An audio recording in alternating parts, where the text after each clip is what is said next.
Bonjour à tous, bonjour à toutes, Anne-Marie avec vous aujourd'hui. Bonjour tout le monde, Gladys avec vous aujourd'hui. Bienvenue sur notre chaîne YouTube, Les Messagers de la Nouvelle Terre. Bienvenue à tous les nouveaux abonnés et merci à ceux qui ont partagé nos vidéos. Aujourd'hui, on aimerait revenir un peu sur la dernière vidéo, la 38, Lâcher la conscience. Parce que on a eu pas mal de, on va dire, des commentaires, mais aussi des discussions avec des personnes que nous connaissons à ce propos. Et il m'est venu qu'il y avait peut-être quelques précisions à amener ou quelque chose à compléter. Donc, on va reprendre un petit peu pas depuis le début, mais si on revient un petit peu par rapport à la conscience qui est la nôtre aujourd'hui, on peut voir que on est arrivé au bout de l'évolution par l'expérimentation. Soit que l'esprit que l'on est a pris forme dans la matière sur la Terre, à travers le minéral, puis le végétal, puis l'animal, puis un animal, entre guillemets, pensant que l'on a appelé humain.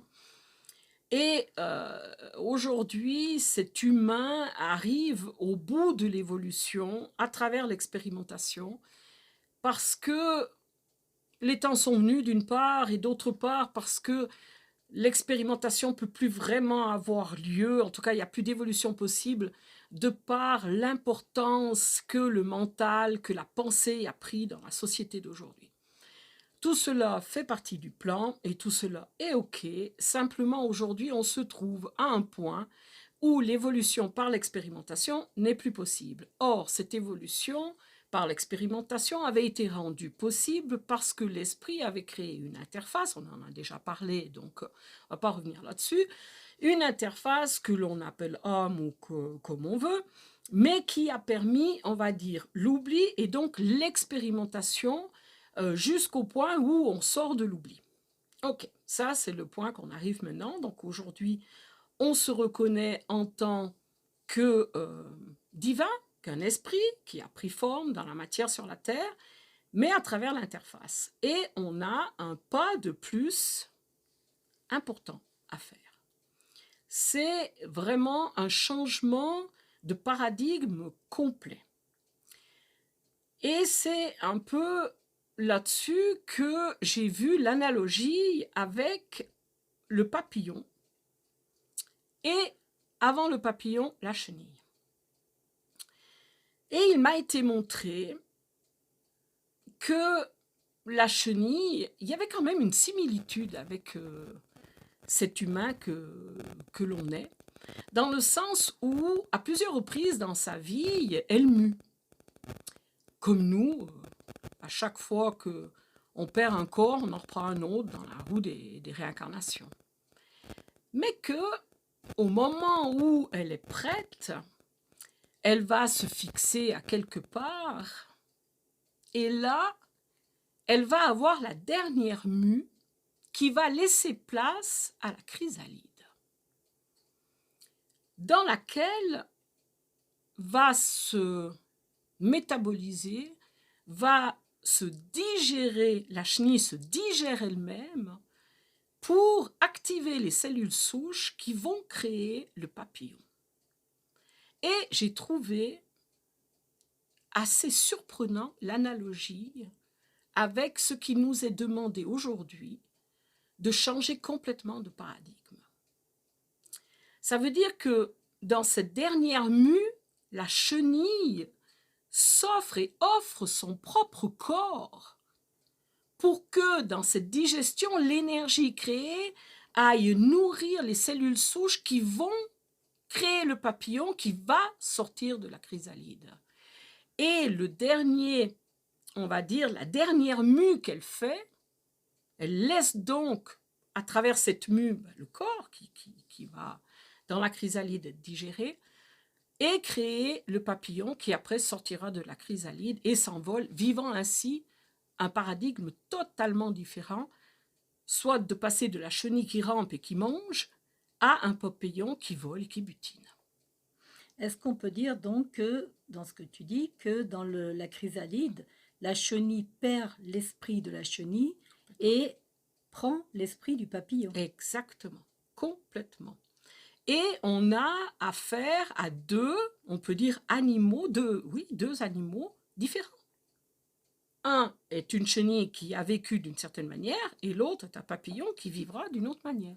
Donc, dans ce que je comprends, tu nous dis que l'homme, tel qu'il a été créé dans l'expérimentation, n'existera plus et prendra, entre guillemets, un autre nom. C'est un peu ce que je me suis laissé dire par effectivement ce qui m'est venu ces derniers jours, parce que suite à un commentaire auquel nous avons répondu, j'ai été interpellée par cette image de la chenille et du papillon, et j'ai été, on va dire, chercher, et comme j'ai l'habitude de travailler, de demander qu'on me montre, qu'on m'explique, et tout ça, jusqu'à ce que j'arrive à, on va dire, une certaine évidence. Parce que au jour d'aujourd'hui, c'est humain qui va et qui nous est demandé de lâcher, parce que dans la dernière vidéo, on parle de lâcher la conscience que j'ai pour pouvoir... Donc, on parle de lâcher la conscience de la chenille. Elle a bien été obligée de la lâcher. Exactement, elle doit lâcher la conscience de la chenille pour pouvoir acquérir l'esprit du papillon. Tout à fait. D'accord. Et nous, d'une certaine manière, cette conscience que nous avons provient de l'évolution faite à travers de l'expérimentation. Et elle provient donc de notre âme qui a dans sa jarre toute une conscience qu'elle a acquise par l'expérimentation.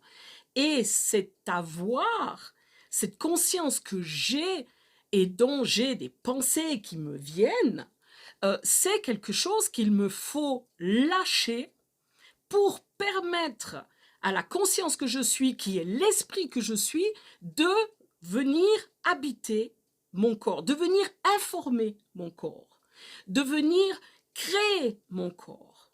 Et c'est là où on rentre dans cette période de chrysalide. Mais pour cela, il faut qu'en tant qu'humain, je lâche cette conscience que j'ai de l'humain. Comme la chenille lâche la conscience de la chenille. Et il nous faut rentrer dans un autre espace. Et c'est l'espace de l'esprit qui va venir informer directement le corps. De l'esprit, donc, du, entre guillemets, nouvel humain qui ne s'appellera plus humain. Pour moi, non. Il ne peut plus s'appeler humain parce que le minéral qui a laissé le monde minéral pour venir dans le monde végétal ne s'appelle pas un minéral à racines, il s'appelle un végétal. Le végétal qui a quitté le monde végétal pour devenir animal, il ne s'est pas appelé un végétal sur pattes. Et de la même manière que l'animal qui est devenu un humain à travers la pensée n'est pas... c'est humain, on va pas... Un humain à quatre pattes. Un humain à quatre pattes ou à deux pattes, mais je veux dire, ce qui est important de voir, et c'est là où ça m'a interpellée, et ils m'ont montré que un Vénusien est un être qui vit sur la planète Vénus avec la conscience de qui il est. Et de la même manière que lorsque nous aurons effectué cette métamorphose, parce que c'est même plus, je crois qu'on peut même plus appeler ça une transformation, on n'est pas dans un plan d'une transformation parce que je ne sais même pas quelle forme l'esprit que je suis, la lumière que je suis, va créer pour se manifester dans la matière sur la terre. C'est pas dit que je garde un corps avec deux yeux, avec deux mains, avec un nez, je ne sais pas. Donc pour moi, ce que j'ai vu, c'est qu'en fait, ce sera un terrien et pas un humain. Parce que l'humain est cet être qui avait été créé par l'esprit avec l'interface de l'âme pour vivre l'expérimentation, pour évoluer à travers l'expérimentation. Et aujourd'hui, cela se termine. Donc, pour moi, je ne peux pas appeler ce futur être qui sera la manifestation de l'esprit que je suis un humain. Tout à fait.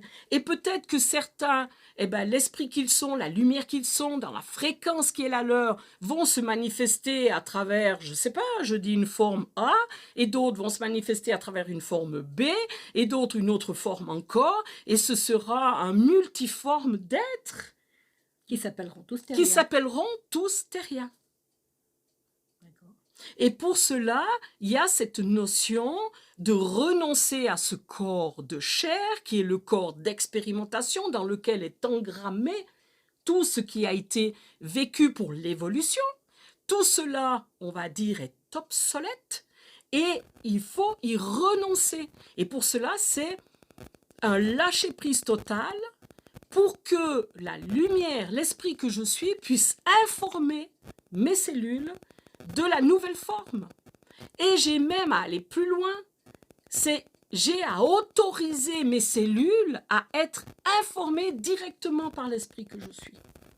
Parce qu'avant, elles étaient informées par l'âme, qui avait besoin d'un corps comme ci, comme ça, pour vivre, expérimenter et évoluer dans l'expérimentation.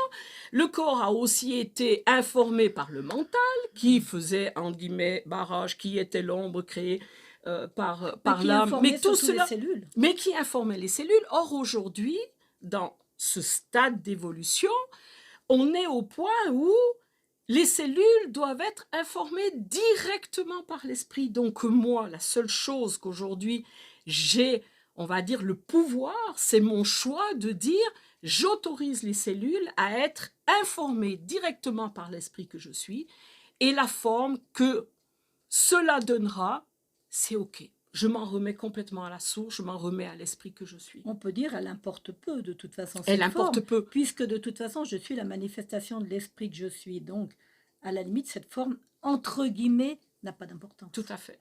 Mais aujourd'hui, il me faut renoncer à cette forme. Et il me faut...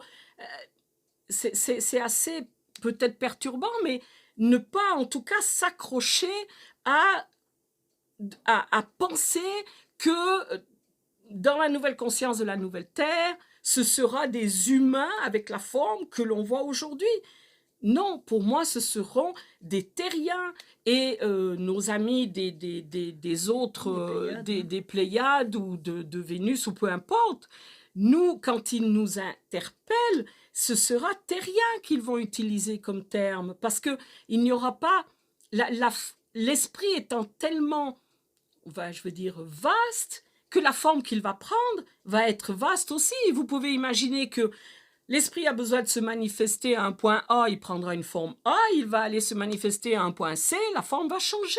C'est que la forme n'aura plus l'importance qu'elle avait jusqu'à maintenant, puisqu'elle ne sera plus nécessaire à l'évolution par l'expérimentation.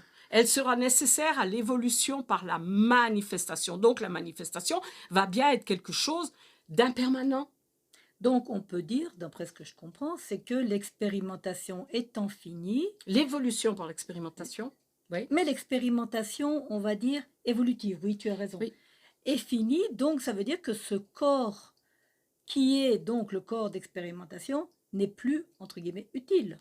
Et non seulement il n'est plus pensée, utile, non plus. Non, la pensée non plus. Donc, alors, non seulement le corps, il n'est plus utile, mais en plus, il est un obstacle. Tout à fait. Donc, c'est-à-dire, alors là, il faut être alors, un obstacle, non pas dans le sens que c'est quelque chose à bannir. Non. Mais tel qu'il est, il n'a pas les compétences, il n'a pas les attributs pour pouvoir manifester la lumière. Le corps doit être modifié. Est-ce qu'on peut dire aujourd'hui que le corps qui est actuellement dans la matière sur Terre est informé par reçoit des informations, on va dire, toutes les cellules qui créent ce corps, mais qui sont encore dans de l'expérimentation. Oui. Et donc, à la limite, je peux prendre conscience que ce corps, lui, ne peut pas continuer comme ça, puisque l'expérimentation étant finie, il ne va plus y avoir d'informations. Exactement. Et c'est là où le corps, on va dire, est en souffrance. Et si on se met en résonance avec certains corps, on peut sentir cette souffrance presque comme une anarchie dans le corps qui dit mais il se passe quoi ? Il manque quelque chose. Il n'y a plus personne qui me dit rien. L'interface ayant été enlevée, Il y a quand même beaucoup de programmes qui ont été supprimés aussi. On reçoit énormément d'informations. Les informations qu'on reçoit, à la limite, notre corps est presque en difficulté de les... Métabolisé, on pourrait dire. oui, de les recevoir et d'en être nourri. Donc, c'est vraiment important de prendre conscience et d'autoriser les cellules Donc, à se nourrir directement à l'esprit que l'on est. donc, si je reviens à notre chenille, quand elle était dans son cocon, elle n'avait plus du tout d'informations de la chenille. Non, non, non. Et tout ce qu'elle recevait comme information, c'était les informations du papillon. Du papillon, parce que, comme nous d'ailleurs, la chenille, lorsqu'elle est chenille, elle a quand même quelques organes qui sont déjà ceux du Ce papillon, qu'on appelle la cellule souche, entre que autres. nous avons, nous aussi, en nous. Exactement. Et donc, à la limite, on pourrait dire que maintenant, l'information de l'esprit que je suis va informer mes cellules souches Oui, que l'humain que je suis jusqu'à aujourd'hui n'a plus lieu d'être puisque l'expérimentation est finie et que mes cellules ne recevant plus aucune information de l'humain d'expérimentation vont recevoir, à la limite, doivent s'ouvrir, on va dire, aux nouvelles informations de l'esprit de manifestation. oui. Et ces informations arrivent en direct. Il n'y a pas de pensée. Ça, c'est quelque chose aussi qui est très compliqué à concevoir, mais dans la nouvelle conscience de la nouvelle Terre, la pensée telle qu'elle a été vécue dans l'ancienne Terre, dans la dualité, dans le monde de l'expérimentation, n'existe plus. C'est quelque chose d'immédiat, c'est un impulse, ce sont des évidences, mais il n'y a pas de pensée telle que l'on a connue jusque-là. Soit aujourd'hui, si par exemple je pense que j'ai besoin d'aller prendre un billet d'avion pour aller... Ça ne marchera pas. Alors, ça marchera d'une certaine manière dans la matière. Mais comment ça va se passer? Alors, il y a deux manières. Si tu penses, c'est une chose. Si tu as l'évidence que, ça, c'est autre chose. D'accord. On va dire que l'évidence que, l'impulse, ça vient directement de la lumière que tu es, de l'esprit que Donc, tu je es. trouverai l'avion Et tu trouves l'avion et c'est facile et c'est aisé, c'est tout ce que tu veux. Et il n'y a aucun problème. Mais si je programme, par exemple, de partir au mois de juillet parce que j'ai décidé d'aller passer des vacances là où j'ai l'habitude d'aller et tout, donc ça risque d'être difficile. Compliqué. Et il faudra peut-être mettre énormément de force mentale à cela. Et là, ce sera très compliqué. Donc, à la limite, si je mets beaucoup de force mentale, alors que mes cellules ne sont plus nourries de la force mentale, on va dire que le conflit entre les deux va être encore plus grand. Beaucoup plus grand. Et là, on est vraiment dans des énergies qui nous bombardent pour être dans cet état de vérité. Et l'état de vérité, c'est pas de vouloir à tout prix quelque chose et de forcer la vie pour l'obtenir. Ça marchera pas, ça va être très très compliqué. Hein. Est-ce que c'est là qu'on dit qu'il y aura des retours de bâton pour ceux qui vont forcer la vie? Que la vie va leur ramener à la limite? Alors, j'appellerais pas ça un retour de bâton, j'appellerais ça un effet boomerang, qui est simplement que le boomerang part, il arrive sur un mur et il revient. Voilà. J'appelle pas ça un retour de bâton, c'est pas une punition, c'est simplement qu'aujourd'hui, dans la matière, sur la Terre, avec les énergies qui descendent et l'évolution qui est demandée, ces mécanismes d'avant, qui avant fonctionnaient, ne fonctionneront plus. C'est ce qui va créer beaucoup de perturbations, ça va créer beaucoup de chamboulements chez les humains, parce qu'ils ont l'habitude de « je paye, je veux ça, j'obtiens » et tout ça, et là, ça marchera peut-être plus aussi facilement, et il y aura des frictions. Et tout cela est pour, on va dire, cette transformation, mais c'est même plus qu'une transformation, c'est ce changement complet de paradigme. Parce que la Terre, en plus, elle augmente en vibration. Ça, il ne faut pas l'oublier non plus. D'une certaine manière, elle nous aide dans ce passage évolutif. Mais si on résiste, eh bien, ça va être compliqué. Mais bon, ça, on verra plus tard les choses, comment elles se passeront. Pour l'instant, c'était un peu ça que on voulait revenir un petit peu sur cette vidéo où on parle de lâcher la conscience, parce qu'en fait, c'est vraiment lâcher la conscience que j'ai et que j'ai acquise durant l'expérimentation pour cette évolution de cette manière-là, et qu'aujourd'hui, il me faut vivre à partir de la conscience que je suis, c'est-à-dire de l'esprit que je suis, qui va informer en direct mon corps et toutes mes cellules, et permettre ainsi de créer la forme nécessaire à sa manifestation. Et pour ça, il faut lâcher la conscience, telle que je pense, telle que je la pense, on peut dire. Alors voilà. D'où la phrase des maîtres, Je vibre la conscience que je suis et non pas la pensée que j'en ai. Alors là, je l'ai marqué en gros pour me la rappeler tous les jours. je vous dis que c'est sympa. C'est pas sympa, c'est que ça fait partie, c'est quand même un processus. La chenille, elle a quand même... voilà. Reçu des informations. Reçu des informations et à un moment donné, elle savait que le moment était là. Elle savait qu'elle devait aller s'accrocher à cette tige ou ce qu'on veut. Elle savait, c'était une évidence qu'il n'y avait pas d'autre évolution possible. Il n'y avait plus de mue à faire, il y avait la dernière mue. Comme nous aujourd'hui. Comme nous aujourd'hui, c'est le même stade, la même chose. Et je trouve fantastique, et je remercie la vie, de nous montrer par un exemple concret, et je vous invite, si vous n'avez pas vu cela, d'aller voir sur YouTube, il y a assez de vidéos qui montrent ce mécanisme, ce processus de métamorphose, et je trouve fabuleux qu'on puisse le voir, parce que pour nous, encore aujourd'hui, on ne peut pas mentaliser cela, on ne peut même pas le concevoir tellement l'être qui va être, c'est-à-dire la manifestation de l'esprit que je suis, je ne peux pas concevoir ce qu'il sera. Ce n'est pas possible et c'est bien la grande difficulté. C'est un lâcher-prise total. Mais je n'abandonne pas mon corps.